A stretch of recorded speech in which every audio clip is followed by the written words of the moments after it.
Welcome back to Kintsugi Heroes, helping people tell the stories they need to share so you can find the stories that you need to hear.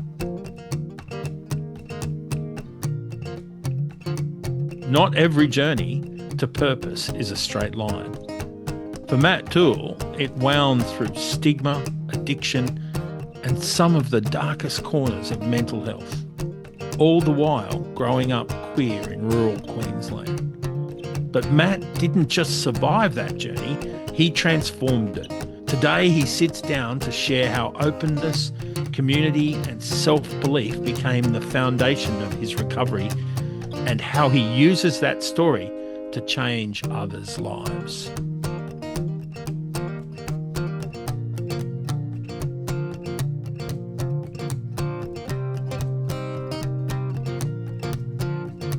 Welcome to Kintsugi Heroes, Stories That Matter today. To my ladies and gentlemen and listeners, thank you for coming back to Kintsugi Heroes, and thank you for supporting us, and thank you for listening in today because, look, I'm very excited to chat to a young man who, well, he's young compared to me. I'm sure he feels like he's earned his, full adult status, right? Yeah. But, I'll take the compliment.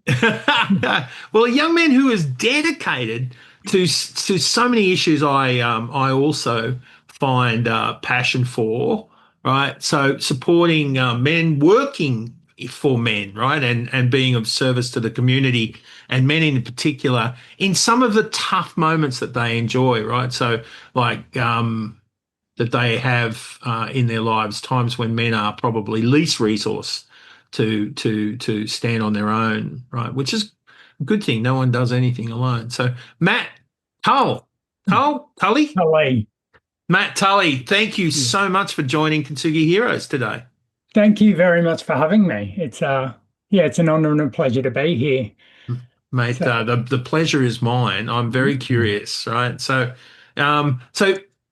Matt, you are a peer worker, support worker.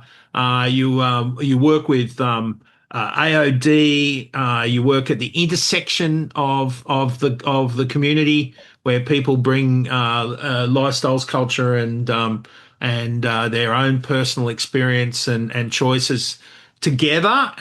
But they also need support. They're having a moment of like situational or mental distress, and you're there. And so first, I want to ask, you've been doing this for quite a while now for a young man. What was young Matt's path to this place? So I started off in a country town in Queensland here, so up in Gympie, and growing up, I always knew that I was queer, but country Queensland wasn't super accepting of that. That's an interesting place to have an early realization. Right? Yes. So I guess I just buried that deep inside for as long as I could.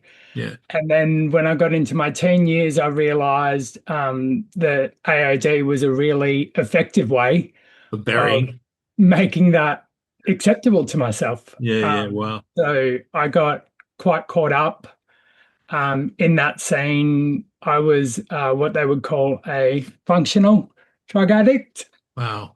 Which means I held down a job and I kind of got through with everything.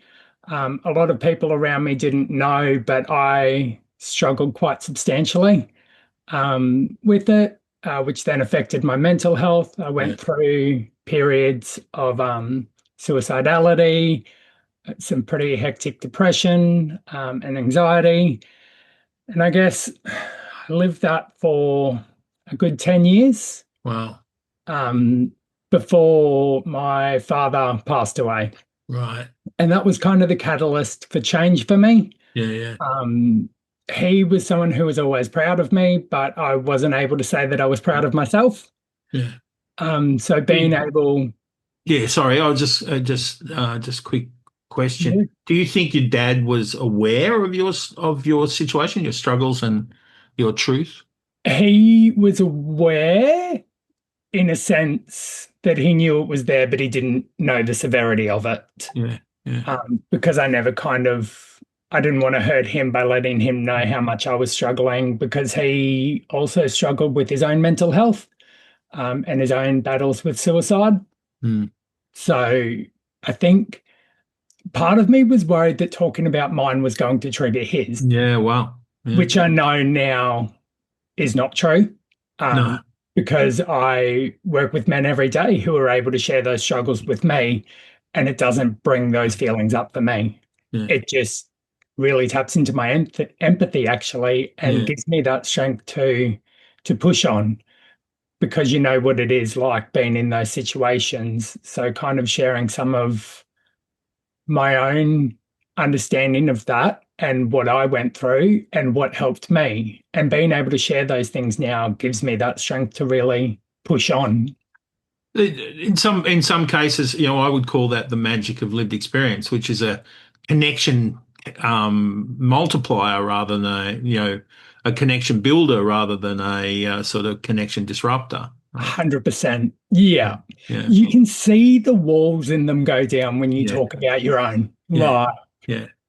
Which you can't get in any other profession. No. Like, this is the only one that has that point of connection where everyone else can say you're not alone, but it's not until someone else tells you, yeah, been there, that you're like, oh, maybe I'm not alone. Yeah. Wow, that's a really interesting insight.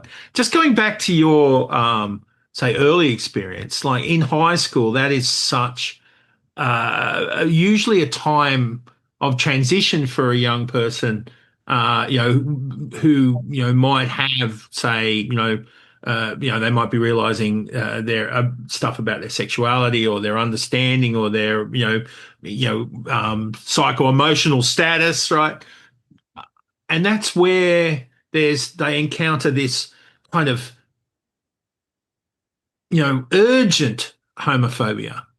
Yeah. Because young people are trying to distance themselves from being, in that category, right? So they're overactive in proving themselves, right? Like they use hate as evidence of their non gayness, if you will.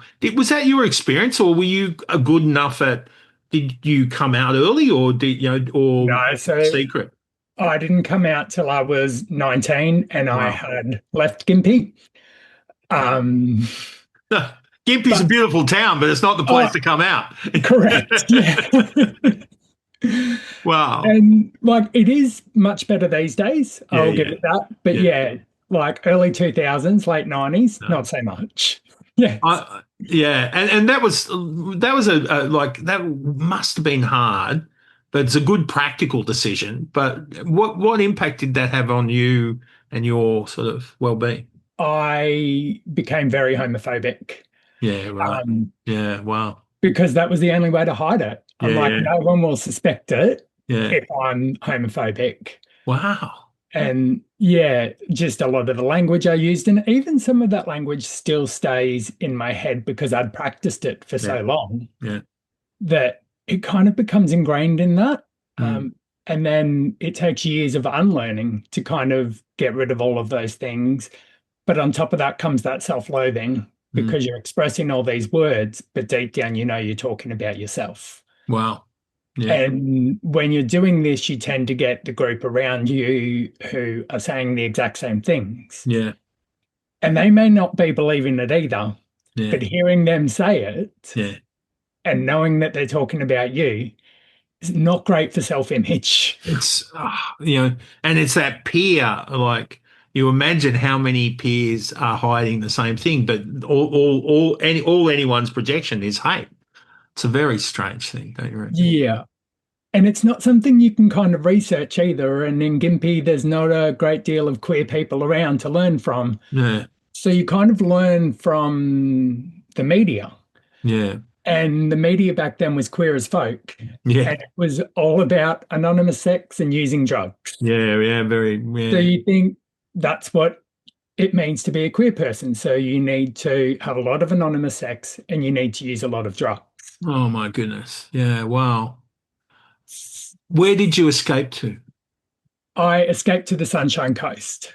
So fortunately, the job I was working with had an opening on the Sunshine Coast, so I was able to transfer straight over there, get a little bit of a promotion, and start a new identity. So I would have the person I was where I lived on the Sunshine Coast, and then you would go back and you would revert back to who you were supposed to be in Gympie and who everyone knew you as.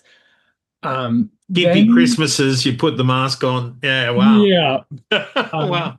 So I came out to my family and they were really supportive, which was great. They took a little bit to understand because I was so homophobic. Yeah. So then coming out, they're like, the wires got crossed and they're like, I don't understand what's going on here. Yeah, wow. But we all grew through that. I have a really supportive family, which was lucky. But just living those two lives, they kind of came together when social media started getting big. So that was around the time Facebook came out and that. And then I didn't know how to use it because who am I on there? Yeah, right. Am I the person I am on the Sunshine Coast? Am I the person I am in Gympie? Or am I me? Because I'm still not either of those people. Yeah. Because on one side, I'm living through a homophobic lens. Yeah. For the other side, I'm living as a queer person that I've seen portrayed in the media. And then in the middle is me, who were neither of these two people, but each of those people contain a little bit of me. Of course. You know, those faces of you, right, which is not like most people condemn that. I think that was a really useful adaptation, my personal view. But does it set up an identity dissonance? Like, you know, as a result, you weren't exactly sure? 100%. And it was not until probably my mid-30s that I even knew who I was. Yeah. Because that stays with you when you've got to hide yourself for so long. You get really good at reading groups and finding out who they expect you to be. So you become kind of this social chameleon where you slide through all these groups. You spend the first little bit working out exactly who they want you to be. Yeah. And then you craft your personality into that so you're liked and you're not rejected. Because I think that's the other part is that fear of rejection always stays with you. Yeah. Because for so long, hiding that is what kept you safe. Wow, that makes so much sense. That, and of course, safety tied up in pleasing, like, being invisible because of the group. Yeah. Yeah. So it's like a prey animal. Yeah. Wow. Yeah. So you've gone to the Sunshine Coast, completely different lifestyle. Was that something, was that feeding you? Did you know, did you feel like that was what you wanted, or was this kind of like, oh, this is where I'm going because that's where the flow's taking me, or that's my expectation? It was an escape. So it wasn't where I wanted to be, but it was safer than where I was. Yeah, wow. I was there for about 12, 18 months, and then I moved to Melbourne. Right. So again, I got quite a substantial promotion. Right. So I became an operations manager. I moved down there and I thought, this is it. This is where I can finally be who I am. I didn't realize the toll that the job would take on me. So I used to get my first phone call at like 6 o'clock in the morning, the last one at 10 o'clock at night.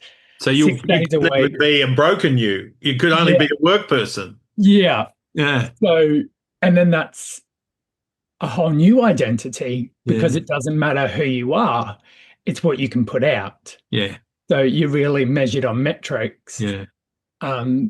Prior to that, I had recreationally used substances, but I was everyday pot smoker.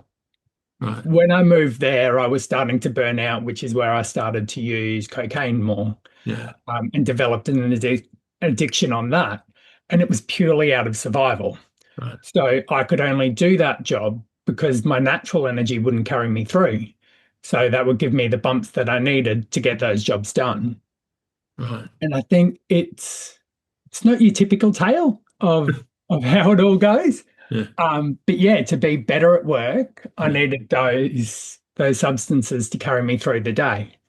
Well, they say like MDMA or ice is the street drug and cocaine is the boardroom drug. Yes. Yeah. Yeah. So I Does it did hurt just what physically? How do you cope with that kind of crazy levels of of self-induced stress and stuff? I thought I did. Mm. So yeah, for ages I was fine and I told everyone that I was fine. It wasn't until I started experiencing some burnout in that job, Mm.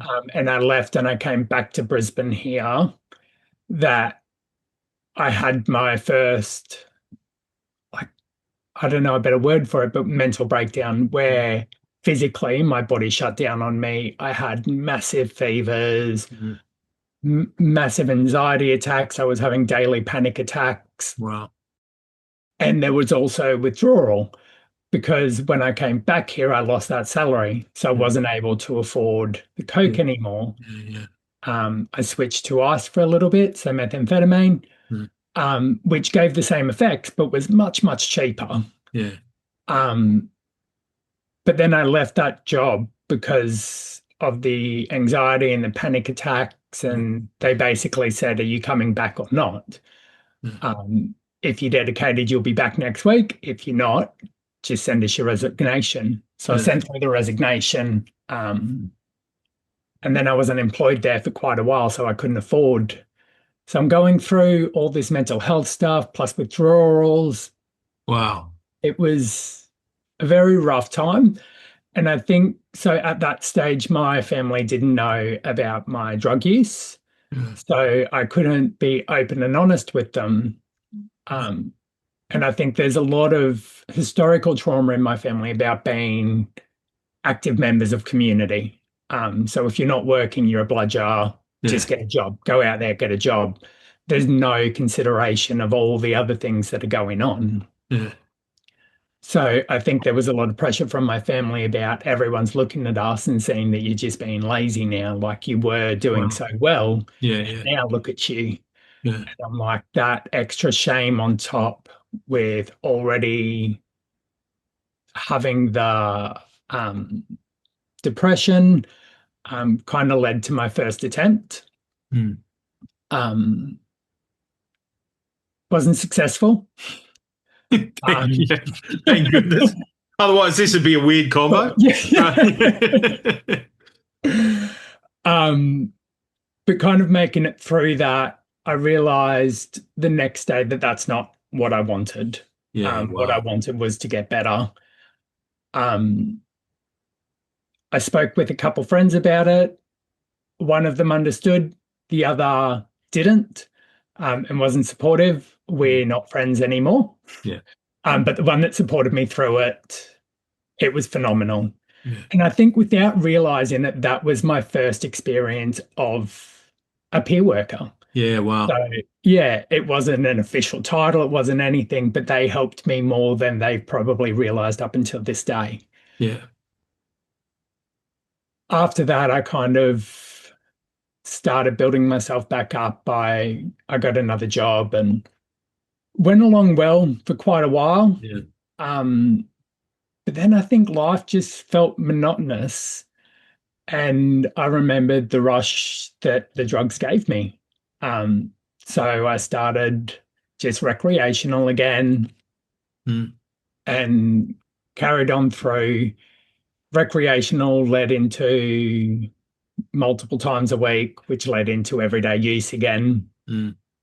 But no one on the outside kind of knew because I held it together. I had a job, I had a relationship, everything from the outside looked good. But again, I couldn't be happy without that use. So if I was without, I would get fits of rage or depression. So I'm like, it was kind of. Wow. What so many people like, sort of, the AOD world, or, like outside of the AOD world, there's this sense of fix your drug addiction and, stuff is right.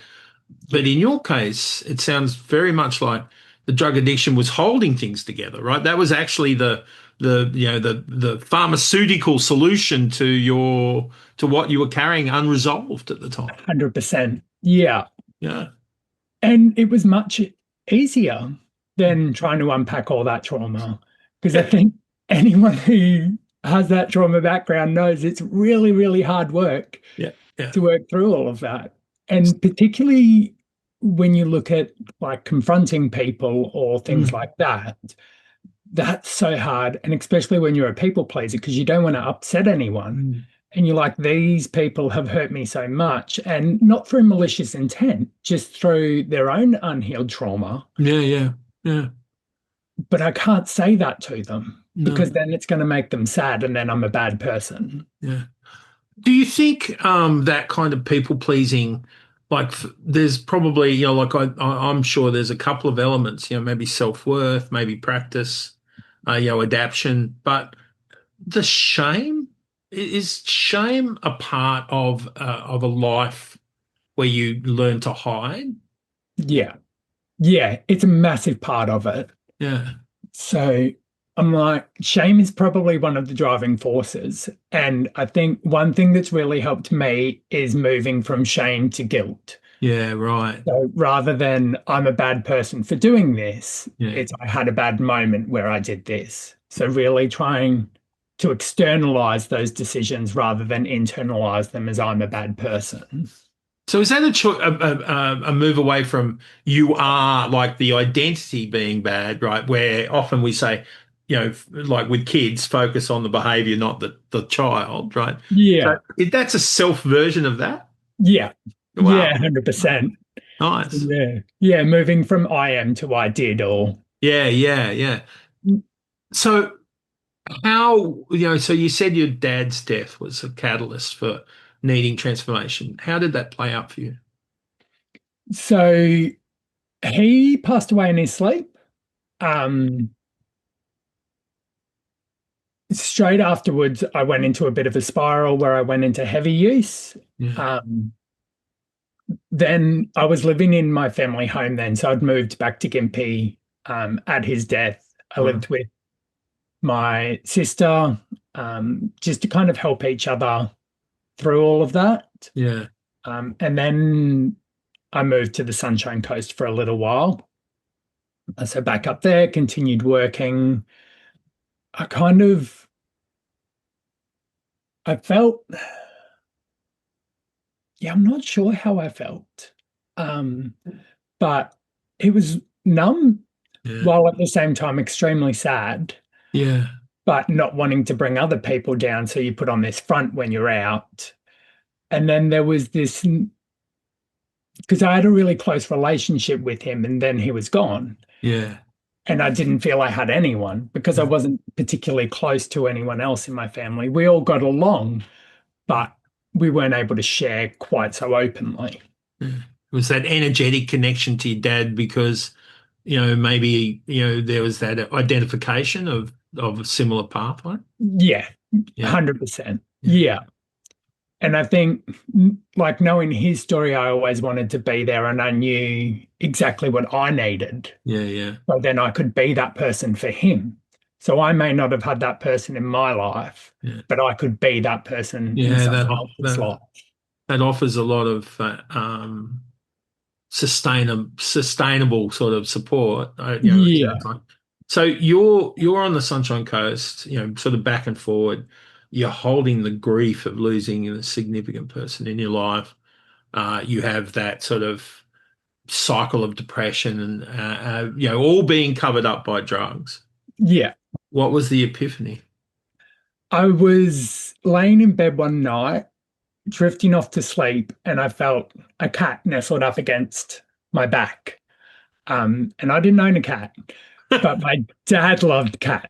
Oh, no. So he always had one. And I kind of reached back to see what it was, and there was nothing there. Yeah. And that's weird. So then I laid back over and continued browsing on my phone, and I felt the cat back there. And then I just felt his presence. Wow. And it was kind of like a little light switch in my head that said, if you want to be proud of yourself, you've got to put in the work. Wow. And then I cried. cried some more. And I thought, it's right. Like, this is what I've got to do. I didn't do very well in school. So I never really tried. Yeah. You had other considerations taking up your energy. Yeah. Yeah. So I wanted to be a social worker. So I applied. It's like the equivalent of we called it a GP score back then, but I think it's called an ATAR now. Right, yeah. And I did quite well in there. So then I applied to go to uni. Yeah. So I started uni in 2020 to be a social worker. Yeah. And I think through that process of having that outside validation gave me some internal validation, but it still wasn't healthy. So I was still very much on self-doubt. I had a lot of confidence, but I didn't have much self-worth. Yeah. So yeah, I kind of worked through there, and it was kind of like a little badge that I wore that I was going to uni after all this time. Like, I am smart, I can do this. My current partner is amazing. So he always tells me that I'm smart and that I can do it, and anything I put my mind to, I'm onto. And for a long time, I didn't believe him. Right. And I thought, well, that's what you've got to say. Right. Yeah. Yeah. And then I got a mentor who was a formal social worker, and he started saying a lot of the same things that my partner was saying. And I thought, well, this guy's got no real investment in me, so maybe he's onto something here. It was kind of through that process that I realized, hey, I do have something to offer here. Because when I changed from my previous career into social work, I thought, I'm starting again. Like, I'm starting from zero and I know nothing. It wasn't until I realized all those peer skills that I've learned over the years, because I was there for Dad, I was there for friends, I was there for other people through their times, because I understood those times. You ran a team, right? Through as operations manager and stuff. Yeah. So I'm like, it wasn't until I saw how many of those skills transferred over that I kind of got my confidence and my self-worth started really building. Yeah. And then going into therapy to start to work through some of that stuff from childhood. Wow. And so many times through that process, I thought, no wonder I did the drugs for so long, because this is really fucking hard. And the reflection, the self-reflection process, right? Doing the work. Is that you hear a lot of men talk about, doing the work, right? That process, that's so hard. No wonder men sort of, find other ways to express it sometimes. 100%. Yeah. And it's not like you're, all right, Tuesdays is my day for self-reflection. Yeah. I've just put 2 hours in the calendar. No calls, please. I'm self-reflecting, right? Because I'm like, everything still keeps going, and you've got to make time for this. And you can't put a time limit on it either, because you start to pull at this thread and it just keeps coming and coming and coming. I love that metaphor, like that idea of pulling at the thread, because if you pull it all the way, you end up cold, right? Because that was your way of keeping warm. Like, you adapted. Your protection, your safety depends on your adaptive facades, right? Whether it be alcohol or a mask or homophobia or whatever it was that you did. So revealing yourself, that vulnerability to let go of your safety, processes. How did that feel, right? Like what was the catalyst for you stepping into that unknown? I think it was a gradual thing. Right. So it wasn't something I was able to just click one day and do. It was something that I tried, got scared, stopped. Yeah. Had a few months break, and then Yeah. went back. Acclimatized. Yeah, that's actually probably the perfect metaphor for it. Yeah. Because I'm like, yeah. And then I think once I started being honest about my own experiences, Mm. there were other people around me who started to be honest with me about their experiences. And I thought, oh God, I had no idea. And Yeah. I thought you hit that so well. And I thought, like at the start, I thought that was something to be proud of. Like you Yeah. hit that really Yeah. well. I had no idea. Yeah. And Yeah. then I realized that's exactly what I Yeah, did. you can turn it back. Yeah. And I Yeah. thought that's not healthy. Yeah. Yeah. Yeah. So I guess, It's a skill to acknowledge but not replicate, right? yeah, 100%. Yeah. Yeah. Yeah. So all this work you're doing now, did that light a fire? Was Yeah. that where the passion you have now for serving the community in specific ways, is that where it came from? Yeah. So it kind of led on from that social work degree. Yeah. So because I thought social work was a place where I could go and use these experience and help people, Yeah. but it was really frowned upon Mm. to use your lived experience within that field. Yeah. And Yeah. I thought, well, why are we shrouding this in another layer of shame? Like I'm here to help you, but I'm doing really well. Yeah. So it just didn't click. Yeah. And I love a lot of the theories and a lot of Yeah. the values in there, but it does not translate over to practice in every setting. No, it's true. Yeah. That's where the peer work really pulled in those social work values, but actually the practice that went along with them, where you were able to share your struggles in theirs. So it's not about kind of going in there and trauma dumping and being like, oh yeah, I had the exact same thing. Yeah. Yeah. Yeah. Yeah, which I think is how it gets highlighted in some of those other professions, that it's just this big trauma dump session, but it's not. It's community. Yeah. I like community. That's a great word. I love the idea adding intentionality, right? So, Yeah. it's almost saying, well, this is my world and experience. I'm intentionally drawing on it in certain ways and in, guarded, sort of guideline, professional ways Yeah. to connect, to create community between us. Yeah.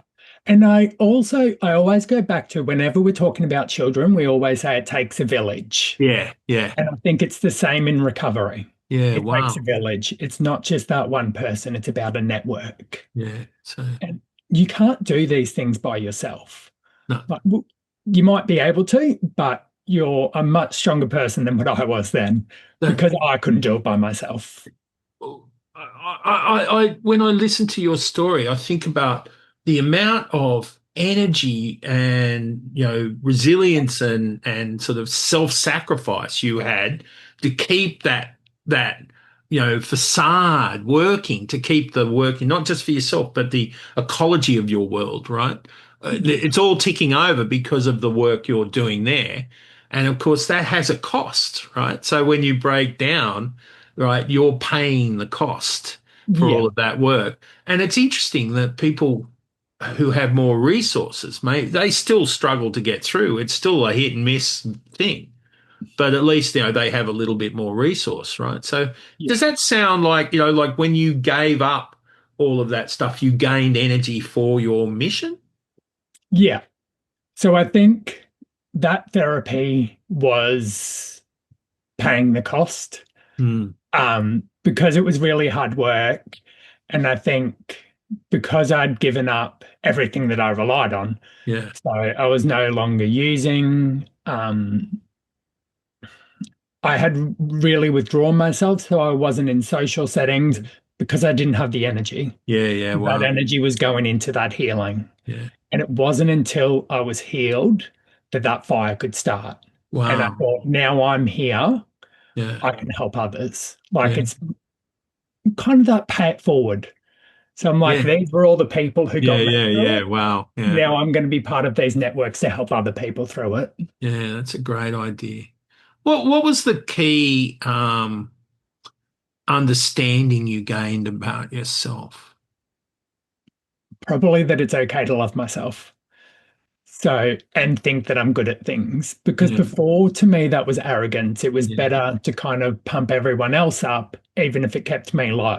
yeah, But it was having that self-worth to believe that I deserved good things to happen to me. yeah. And I wasn't just, what do they call them now? An NPC, a non-playing Yeah, character. yeah. Yes. Everything's gaming now. Yeah, Yeah. yeah. So, and so you leveled up after that, right? So, Yes. Yeah. And I nice. think that was such an important kind of light bulb moment for me because before then I'd always felt like I wasn't worth it. Yeah, And knowing that I had people around me telling me I was, yeah, particularly, yeah, my partner and my mentor, I'm like, and even that relationship just happened. Through the professional group I was in, said that I was interested in a mentor, and my mentor generally worked with people who had been in the career longer. So that was just as I was starting my social work career. And he just kind of jumped on as a whim. yeah. Wow. And yeah, the change he made in my life was just phenomenal. And I say the change he made in my life, but it was the tools he gave me to make that change in my life Yeah, yeah. because I was the one that did the work to make it happen. Always, and of course, the only work that works is the work you do for your 100%. yeah, yeah. So Yeah. as a that's good mentoring because walking with someone rather than telling them, right, is the only way to get that transformation. Yeah. Yeah, Yeah. And that was a 2 year period that it took. yeah, yeah, yeah, Like, yeah, I talk about it now like it was, we went and spent a session together and yeah. I was healed. But yeah, no, it was a long journey. And I think that's the other thing is knowing that time doesn't matter and No, you're going to do it when you're ready. So it took me 30 years to start that journey of healing. And yeah. then I'm 8 years deep in that journey now and I'm still on it. Still a work in progress. Yeah. Right? Yeah. I love that. That's such an important point to make for all our listeners, right? That it takes as long as it takes, and perhaps forever. Yeah. Yeah. On that idea, right? So like that was the most significant thing for you. What was the most important thing you learnt through doing the work about others? I think people aren't malicious as what we think they are. So I'm like, everyone's on their own journey, everyone's learning at their own time, everyone has their own defense mechanisms. Yeah, And yeah, sometimes people can do things and we really personalize that. And they're doing that because of who I am or because of what they think about me. yeah. But a lot of it is actually them. So really learning not to personalize what I see as slights against me. So, yeah, when people don't support me the way that I think they're going to, really kind of sitting back and thinking that's their journey. And I'm not in control of their journey, I'm in control of my journey. So, if that person isn't respecting me the way I feel like I should, I either talk to them about it or I cut them out of my life. I'm Yeah. like, because I don't need to be putting my energy into people who aren't willing to put their energy into me. And if I can tell someone, hey, when you did this, it really affected me, and them saying, oh God, I'm sorry, Yeah. 100% stay in my life. If they don't respect me enough to acknowledge how I felt, and I think it's kind of that intent versus impact. A lot of people Mm, will say, well, that's not what I meant to do. mm, mm. And I think, no, but I'm telling you What the happened? impact Yeah, that had on yeah, me. yeah, yeah. Yeah. That's Um, important. Yeah, so I think, yeah, particularly people who we've been close to for a long, long time, we kind of give them that extra lead. yeah, But knowing that sometimes you outgrow people, and even though you've got some fantastic memories with those people, yeah. it's time to move on. Otherwise, you're not going to be able to grow. You're going to need to move to a new pot because this one's too small. Wow. Wow, that's a great one. I hadn't heard Yeah. that. All right, fantastic. What a great metaphor. So when you move to a new pod, right, the learning of boundaries and so on, is that does that how you work with people you're similar? Like, are you helping them find a new pot? Is that like, there's a lot of reasons and a lot of particular personal identity issues and safety issues, right? That I'm sure lead to people doing things that are so unresourceful for their own well-being, right? But Yeah, is that what you're trying to do? Like, is that something you carry into helping others? it is. Yeah. Yeah. So my job is to help them grow, Yeah. but not by doing it for them. No. It's by highlighting those things that they already have inside that will help them grow, helping them understand that they're worthy of that growth. Because a lot of the people I work with are exactly where I was, where they didn't feel worthy. Yeah. Why Wow. would I put the effort into myself? Wow. Yeah. Because everyone all my life has told me, and particularly those people who society has always told them, you're a drug user, you're an alcoholic, you deserve everything that you get, Yeah. Wow. without really understanding why that's happening. So yeah, a lot of what I do is trying to shift shame to guilt, Yeah. to understand that that's not who they are as a person. These are the things that they've done, and we all need to take accountability for those things. But it doesn't change who you are as a person, and everyone is worthy. Yeah. I'm like, we've all got that inherent worth. Yeah. Yeah. It's such an interesting thing because I think anyone capable of ending up in a place where shame has been so impactful on their life is actually not a psychopath or not someone that isn't worthy, right? Because you don't feel shame if you don't connect at that level, right? So Yeah, all these people are suffering because they are worthy of finding a different way forward, right? yeah, Yeah. Does that ring true? 100%. Yeah, Right. Yeah. Cool. yeah, Hey, in helping people, like particularly say men with really embedded coping processes and adaptions, right? Sometimes you're just telling them, and there's just a refusal to even step into the possibility of pulling the thread. yeah. How do you personally face that when you know their survival will ultimately depend on them having that step into vulnerability? How do you, and yet it just seems like it's not going to happen. How do you deal with that? It's actually the hardest part of the job. Right. Um, but at the same time, a lot of it's out of fear. So it's really frustrating for me, to be honest. Yeah. But I realize that's because I want things done now. Mm. And if that person's not ready to do that, it's because they don't feel safe with me. Yeah. So my point is connection. I haven't found that point of connection yet. So that's where I will share some of my stories, because I can't expect them to be vulnerable with me if No. I'm not vulnerable with them. Yeah. And that's where I will really draw on a lot of my lived experience. And a lot of the time, not all the time, that will hit something with them. And they'll be like, me too, me Yeah. too. Yeah. Yeah. And there's something in my story that they can relate to. Yeah. And then that is that point of connection that we can build on. Mm. And it's a slow process, Mm. but I'm not there to get things done tomorrow. I'm there to help them through it. And if their journey takes longer than I would like it to, that's what it takes. Mm.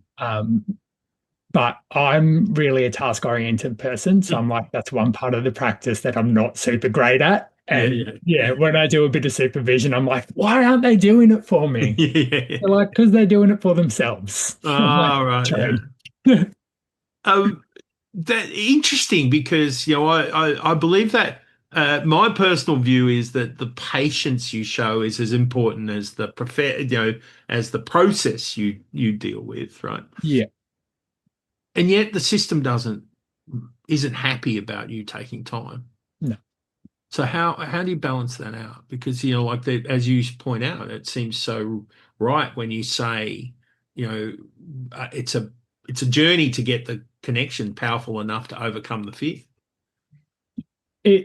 I'm fortunate enough where I work where if I can, so I think when we look at growth, a lot of the time we look at what's on the outside. Yeah. Whereas when I'm presenting what we've been doing, I'm able to kind of focus a lot on the connection that we're building. Right. So those early ones, I talk a lot about the rapport building, and how that's going. Doesn't always fly, and some people will get cut out of that service because they're not making the growth that the company expects and that Yeah. the funding bodies want to see. Yeah. And that really hurts. Yeah. Because you're like, they just need more time.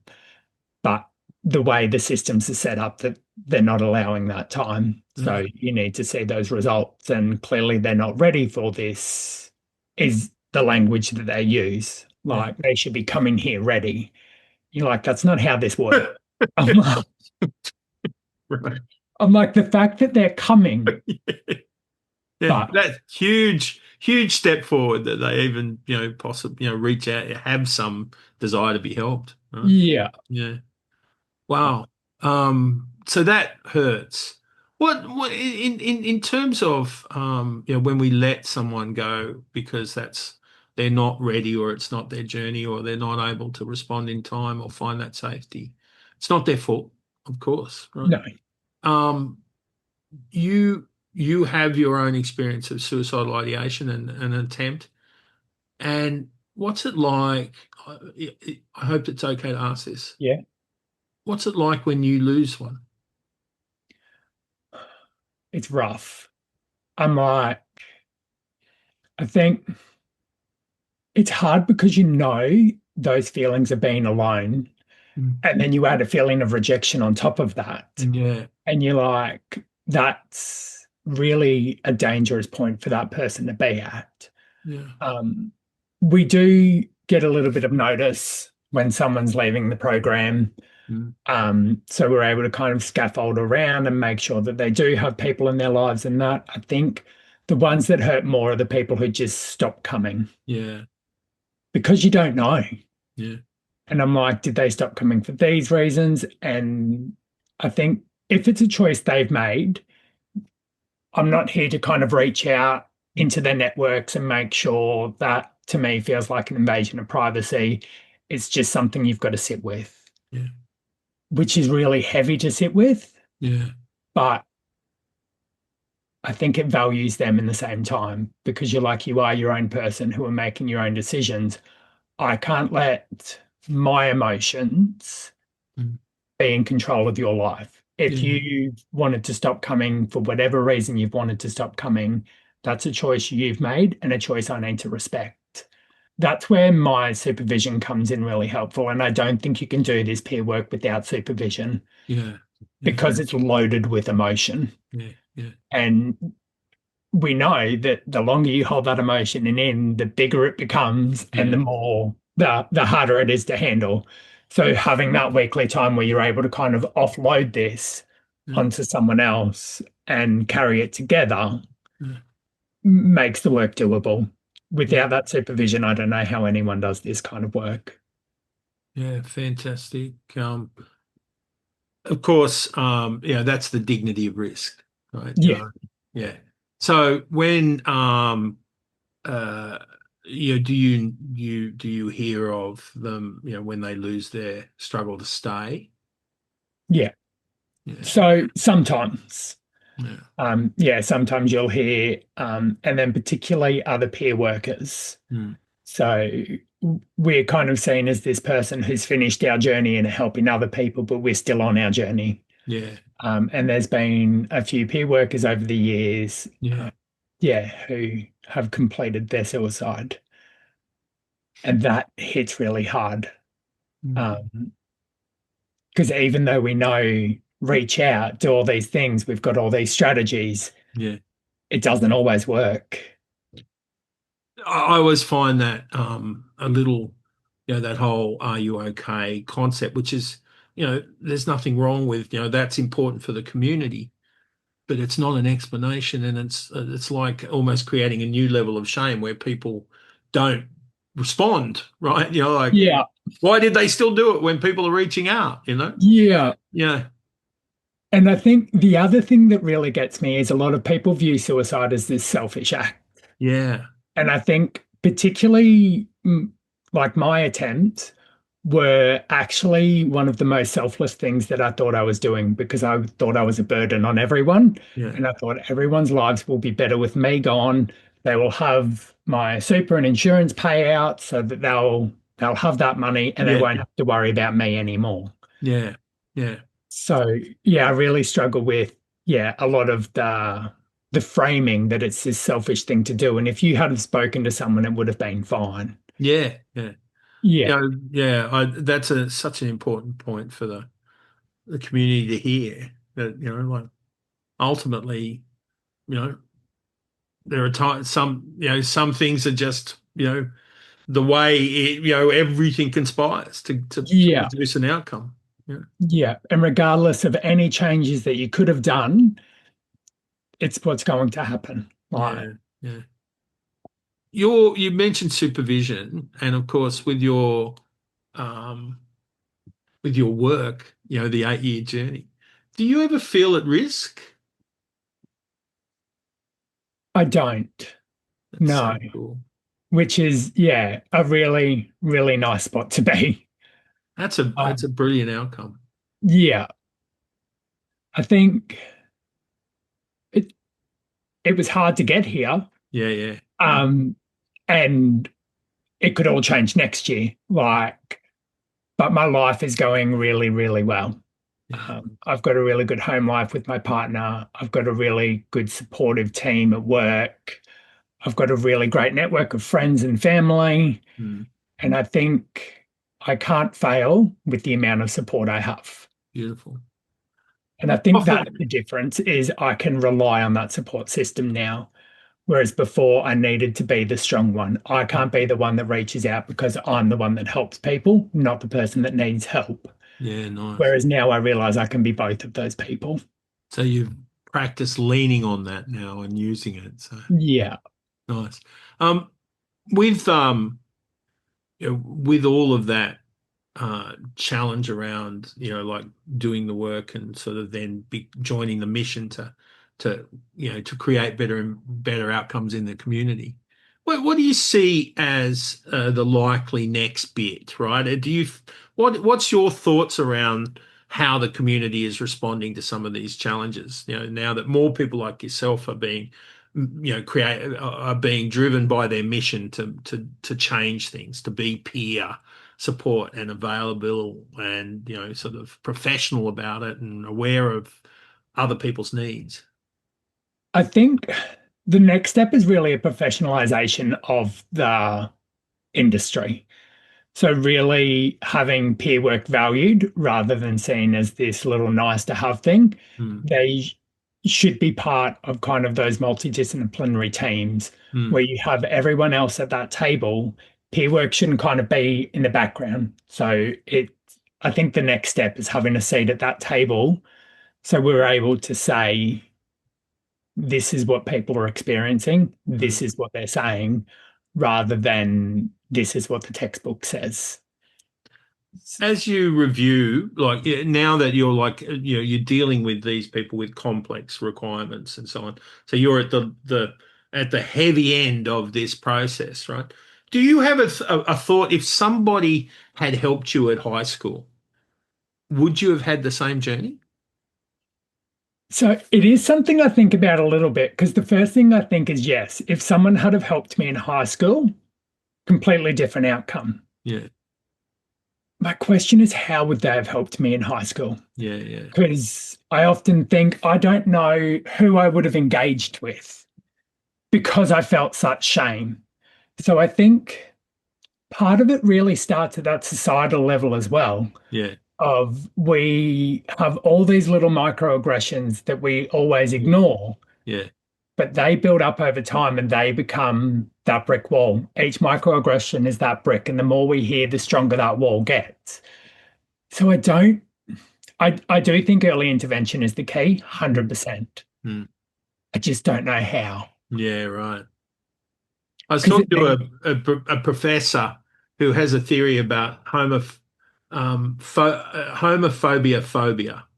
yeah, Yeah, so it's the homophobia is actually a fear of being classified as homosexual, yeah, right? So people express behavior and abuse to clearly, separate themselves from the potential peer, social destruction of being labeled different, right? yeah, And what it they call it a trap, right? Because their behavior isn't what they want to do, it's what they're forced to do. So when you release young men from saying, no, all of this is, you're trapped, your behavior is actually a fear response, not a masculinity response, yeah. right? And you're being trapped by this. Changing that actually changes the homophobia. So I don't know. Yeah. That's really cool, actually. The idea that like Yeah, you brought that up, right? The it- idea you were trying to, you became yeah. a homophobic, kid. And I think a lot of the queer people that I meet, particularly masculine presenting queer men, Yeah. went through the exact same journey. Yeah. Wow. Yeah. So what do you see, separate from your mission around peer work and AOD, what do you see as the evolution of, say, LGBTQI plus policy and community? So I think sexuality has come a long way. Like it's moved to a, it's hard because at the moment, as far as policy and politics goes, Yeah. in Australia, being queer is a really good spot to be. Yeah. We don't face that discrimination. I think where we struggle is with our trans brothers and sisters now, Yeah. where we see the hate against them, the policies against them. I'm in Queensland here, where the government has just banned puberty blockers for people under 18. And then I think, what are we doing? Like, how are we policing who someone wants to be? Yeah. Like, when they're 18, they can make their decisions. And I think I knew who I was in preschool. Like, I can remember that far back and being attracted to both men and women. Wow. Um, yeah. So I think if I knew back then, Yeah. and these kids that are trans know, Yeah. why are we not supporting them? All we're doing now is continuing that shame cycle. Yeah. So I think our next step is really being as accepting of gender as we are of sexuality. Yeah. Yeah. And don't get me wrong, we've still got homophobic bigots out there. But I think as a greater society, I feel a lot safer in a lot more spaces than what I did when I was a teenager. Yeah. Well, that's good news. Um, as a and it's been amazing. You like so many insights, and thank you for your honesty and your bravery in sharing that stuff. What what do you hope for with your career and the peer and the industry you work in, and the ecology of that industry, like the community side of things? What do you hope for, and what do you see happening? I hope to have a bigger workforce. And I think that's what it is, because I think to me, this was the next step of my journey. And Yeah. I think it's the next step for a lot of people, Yeah. Yeah. because this really feeds my self-worth as well. Yeah. Because I knew I always wanted to help people. I knew how hard that struggle was. Yeah. So being able to come through that struggle and now help people through their struggle, I know when a lot of other people make their way through that journey and they get to this point, that they will be phenomenal at what they do. Yeah. Wow. And I think it's so important. I think everywhere should have peer workers, particularly government facilities and all the non-for-profit. I think it's so important to have community Yeah. sitting at the table. So true. And that's what peer workers can be. Yeah. That's a brilliant vision. Well, if you were a recruiter for those people, because everybody who goes through, things that say might qualify for lived experience in this place, but everybody's, out is not necessarily, going to be the right person to move on to, say, support others, right? Yeah. We're all different. As a recruiter, what characteristics do you think that you see in yourself or others in your area are important for someone to realise that they could then utilise that to have a whole new impact on community? I think curiosity. Oh, yeah. Because so much of the role is asking questions, not talking. And I think this is probably the longest I've talked about myself in a very long time. But it's been great, and it's been nice to get all that out. Yeah. But I think just that genuine curiosity, so knowing that someone is interested in someone else, I think that's the biggest thing for any of these roles. Fantastic. Yeah. It's been so interesting, and I've got endless amounts of questions to ask you. So I look forward to connecting and having a chat sometime soon. But maybe great. at a conference of peer work, right? Yes. Yeah, please come along, and we'll sit down and we'll talk more. It's been absolutely insightful, and so much stuff you've shared is both, connecting with us, right, because of your lived experience, but also offering something, for others to bite into and perhaps start their own journey. So, Matt, thank you so much for being with us at Kintsugi Heroes today. Look, I've really appreciated the time here today as well. And I also want to appreciate the safety that you guys have created, because that's let me be so honest. And it's really, I didn't have to have a filter on thinking, can I say this? Can I say that? It's been really great to chat with you today. And I really do look forward to catching up in the future, hopefully at a conference. It will be amazing. So thanks, John. You're welcome. It was your story, and it's your story that makes a difference to the world. So well done, mate. Cheers. Thank you.